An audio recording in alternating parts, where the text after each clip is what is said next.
दोस्तों, रिश्ता ये जो शब्द है उसमें आस्था होती है। जहाँ पे आपकी आस्था जुड़ी है वहाँ पे आपका रिश्ता जुड़ जाता है। तो रिश्ते के नाम होते हैं और वो जो नाम होते हैं वो या तो आपके शरीर से जुड़े होते हैं या आपके मन से जुड़े होते हैं। खून के रिश्ते और प्रेम के रिश्ते, आखिर वो रिश्ते ही होते हैं। उसमें उतार चढ़ाव होते हैं। कभी ये बहुत ही करीब के हो जाते हैं और करीब के दूर हो जाते हैं। तो ऐसा क्यों है? रिश्तों में खटास क्यों आती है? वो हमेशा मधुर और प्यार भरे क्यों नहीं रहते, जबकि वो वैसे होने चाहिए? देखिए, सबसे कम खटास कौन से रिश्ते में होती है?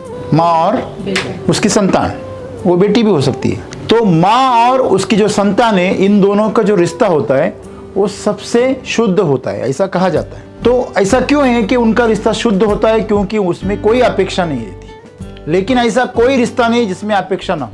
माँ की तरफ से अपेक्षा भले ना हो, लेकिन बच्चे की तरफ से अपेक्षा है। अगर उसे दूध नहीं मिला तो वो रो देता है। अगर माँ ने उसे अगर ध्यान नहीं दिया तो वो माँ की तरफ भी मुंह मोड़ लेता है, लेकिन माँ कभी मुंह फेर नहीं सकती। तो आज का जो दिन है, दिन विशेष आज रक्षाबंधन का है। तो आज एक रिश्ते का दिन है। जैसे पितृदिन, मातृ दिन, वैसे आज का दिन है। रक्षाबंधन का दूसरा नाम क्या है? Sister day. बहन के लिए समर्पित ये दिन है आज का। तो ये जो रिश्ते हैं, ये रिश्ते हमें बांध कर रखते हैं और एक परिवार में इन सब की एक साथ रहने की जो बुनियाद होती है वो रिश्ता ही होती है, खून का रिश्ता। ये जो इतना बड़ा राजकारण होता है, इसमें भी जात पात के रिश्ते के संबंध जोड़े जाते हैं, धर्मों के संबंध जोड़े जाते हैं। उनका हेतु अलग होता है, लेकिन इस्तेमाल तो रिश्तों का ही किया जाता है। तो आज ये जो रिश्ते हैं, इसके बारे में आज सदगुरु चिंतन करवा रहे हैं हमसे। वो कह रहे हैं कि कोई भी रिश्ता हो आपका, वो किसी और के बारे में होता है, इसलिए उसमें खटास होती है, अच्छा होता है, कमजोर होता है, बहुत ही नजदीकी हो जाता है। तो रिश्ते जो हमारे होते हैं वो बनते हैं, टूटते हैं, बिखरते हैं, सुख देते हैं, दुख देते हैं, क्योंकि वो दूसरों के बारे में, वो आपके बारे में नहीं है। देखो, दूसरा कैसे बर्ताव करेगा ये आपके हाथ में है नहीं है। वो कभी भी अपना आचरण बदल सकता है। आपके तरफ उसका जो रवैया है वो बदल सकता है और बदलता है, इसमें कोई दो राय नहीं। जैसे जैसे परिस्थितियां बदलती हैं वैसे वैसे रिश्तों की जो भाव है वो भी बदल जाते हैं। क्या ऐसा नहीं है? ऐसा है, ठीक है। तो सदगुरु हमें यहाँ पे एक बहुत गहरी बात बता रहे हैं कि रिश्ते जो है वो दूसरों के बारे में। आपका खुद के साथ कभी रिश्ता नहीं होता है, हो सकता है नहीं है, लेकिन आपका रिश्ता दूसरों से होता है। चाहे वो चीज से भी हो सकता है, प्राणी से भी हो सकता है और मनुष्य के साथ भी हो सकता है, लेकिन सबसे खतरनाक रिश्ता मनुष्य के साथ होता है। उससे अच्छा है, बहुत सारे लोग प्राणी पाल लेते हैं, कुत्ते पालते हैं, बिल्लियां पालते हैं। आपको पता है क्यों पालते हैं? क्योंकि उनके साथ जो रिश्ता होता है वो एक तरफा होता है।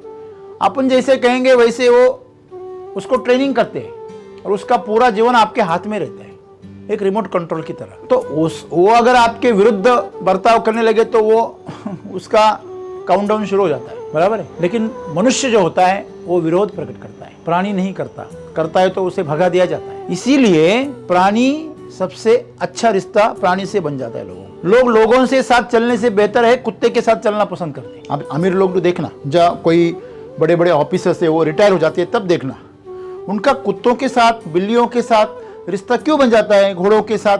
क्योंकि जीवन भर अहंकार में जीते, मैं बड़ा, मेरा पद बड़ा, मेरा ओहदा बड़ा, मेरा सब कुछ बड़ा। तो उस अहंकार में जीने की आदत से उनके कोई दोस्त नहीं बनते और वो दोस्त बनाने की कला भूल जाते हैं। फिर वो जानवरों को दोस्त बना लेते। पालतू जानवर वर्ड बहुत इंपॉर्टेंट है।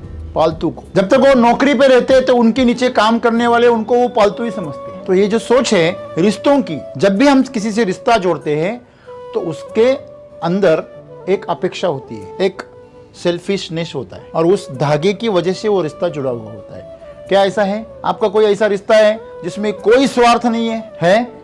अगर नहीं है तो आप अब तक मनुष्य को समझे ही नहीं है, आप मनुष्य है ही नहीं है। मैं ऐसा क्यों कह रहा हूं?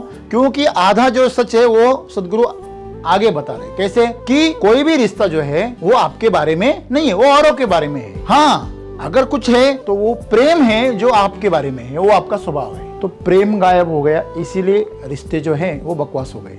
अगर आपका जो रिश्ता है उसकी बुनियाद अगर प्रेम है, आपका स्वभाव भी प्रेम में है। देखो, ये प्रेम स्वभाव का क्या मतलब हुआ? गुलाब का फूल होता है, उसकी सुगंध आती है। मैं सुगंध वाला गुलाब के बारे में बोल रहा हूँ, बराबर है।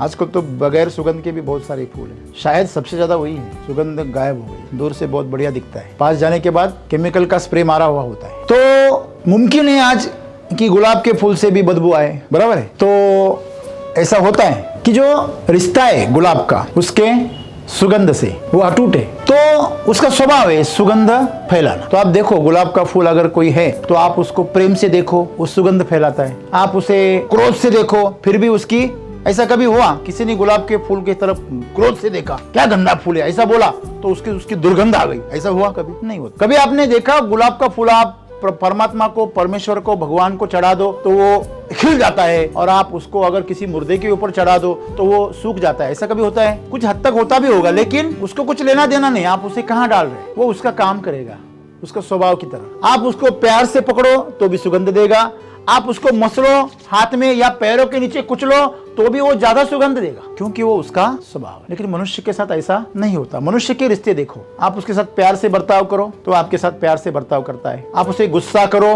वो भी गुस्सा करता है। आप उसे कुचलने की कोशिश करो, वो भी आपको कुचलने की कोशिश करेगा। करता है कि नहीं करता है? तो जो रिश्ते होते हैं वो आपको अगर प्रेम से निभाने आ गए तो रिश्तों में एक मिठास है। आपको गुलाब का फूल बनना होगा, और आपका जो स्वभाव है सुगंध जैसा, वो प्रेम बनना होगा। प्रेम का मतलब क्या है? प्रेम का मतलब इससे मेरा प्रेम है, इससे ऐसा नहीं। प्रेम का मतलब है मैं हमेशा प्रेम में रहता हूँ। कोई भी मेरे पास आए उसे प्रेम की सुगंध महसूस होती है। इनके पास रहो, इनके पास रहना मुझे अच्छा लगता है। कोई है ऐसा जो जिनके पास आप रहते हैं, वो आपका दोस्त है, आपके घर वाले है, परिवार में कोई है या समाज में कोई है, जिनके पास रहने से आपको अच्छा महसूस होता है? ऐसे रिश्ते हैं आपके? हैं तो समझ लेना कि वो जो सामने वाला है वो उसका आपके प्रति प्रेम भाव है। क्या है? प्रेम भाव। तो इंसान जो है वो अपनी खूबी को भूल गया। अगर आज हम रिश्तों को देखें तो माँ और संतान, उसके बाद में जो रिश्ता आता है वो भाई और बहन का। दुनिया में दूसरे नंबर पे जो रिश्ता आता है वो यही है। लेकिन जब से वो कानून आया है कि बहन को भाई का हिस्सा मिलेगा, तब से बहुत खतरनाक बात हो गई। इस कानून ने भाई बहन के रिश्ते में जहर खोल दिया। हजारों ऐसे मुकदमे हैं जो अभी पेंडिंग है, लाखों कहूं तो भी कुछ गलत ना हो, कि बहन ने दावा किया है मुझे मेरे पिताजी का हिस्सा चाहिए। तो दोस्तों, ये जो अपेक्षाएं हैं रिश्तों में, जो अपेक्षाएं हैं, उसने प्रेम को मार दिया। भले ही वो पिताजी का जो हिस्सा है वो ले ले, लेकिन वो अपने भाई के प्रेम का हिस्सा गंवा देगी। ये उसे कभी समझता ही नहीं। और प्रेम की जो कीमत है वो कभी भी किसी भी पैसों से, संपत्ति से कभी भी तोली नहीं जा सकती। क्या जा सकती है? तो प्रेम की एक झलक के लिए लोग जान तक दांव पे लगा देते। तो संपत्ति क्या चीज है? लेकिन ये कब मालूम होता है? जब आप स्वार्थ से बाहर आते हो। जब तक आप स्वार्थ में हो तब तक आपको कुछ दिखाई नहीं देता। देखो, मुर्गी होती है, मुर्गी को काट के उसके अंदर के अंडे ढूंढना मतलब ये विकृति है। उसको खिला के उसके अंडे लेना ये प्रकृति है, और उसको खिलाना और अंडों की अपेक्षा ना करना ये संस्कृति है। वैसे रिश्ते ऐसे हैं, आपको उसको पोषण देना चाहिए, ये संस्कृति है, कोई अपेक्षा नहीं। तो रक्षाबंधन के दिन पर, इस मौके पर हमें ऐसी विरासत मिली है कि रक्षा का मतलब होता है संरक्षण, और बंधन का मतलब होता है एक गांठ, एक कमिटमेंट। तो रक्षा के लिए जब भी कमिटमेंट की जाती है, जो करता है वो इस त्योहार को मनाता है। चूंकि घर में पिताजी के बाद में भाई ऐसा होता है जो अपने घर की स्त्रियों की रक्षा करता है, तो उसके अंदर जो भाव है वो प्रेम का, उस प्रेम के भाव को उजागर करने का आज का दिन नहीं। लेकिन दुर्भाग्य देखो, हर भाई सोच रहा है कि मेरी बहन मेरे लिए क्या लाएगी। जो कच्चा धागा है,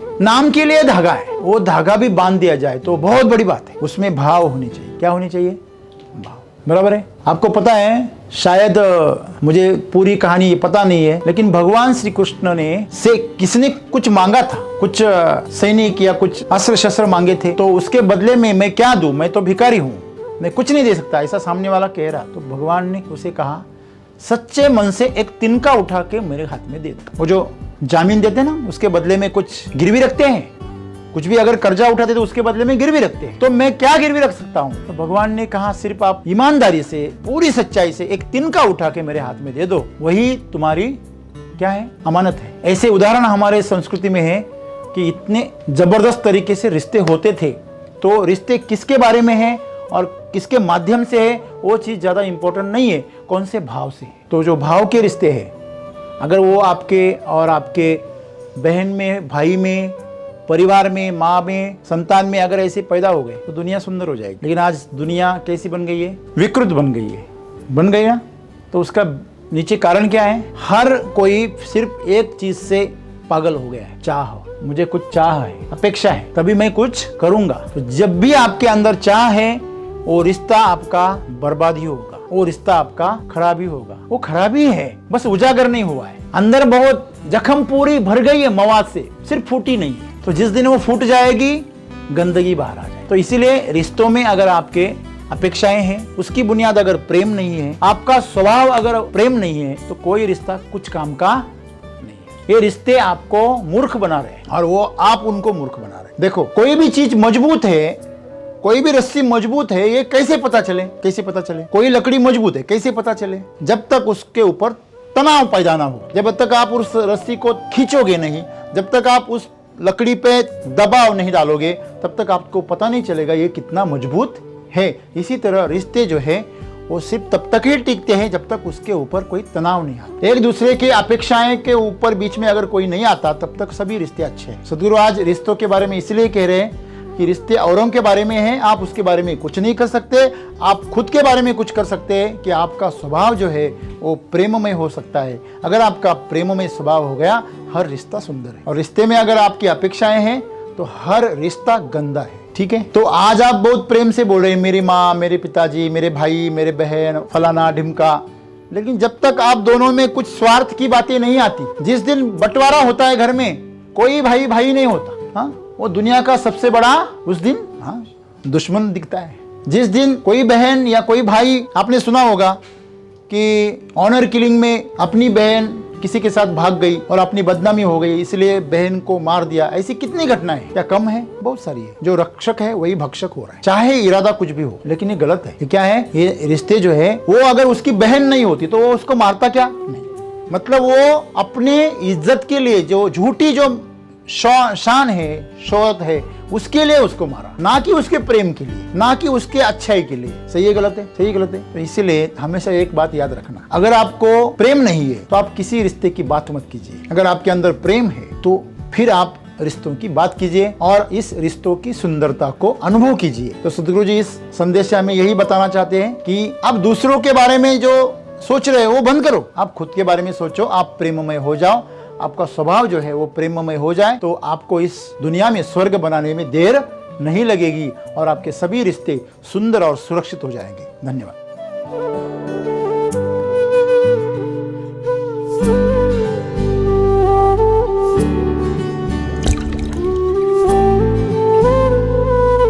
you.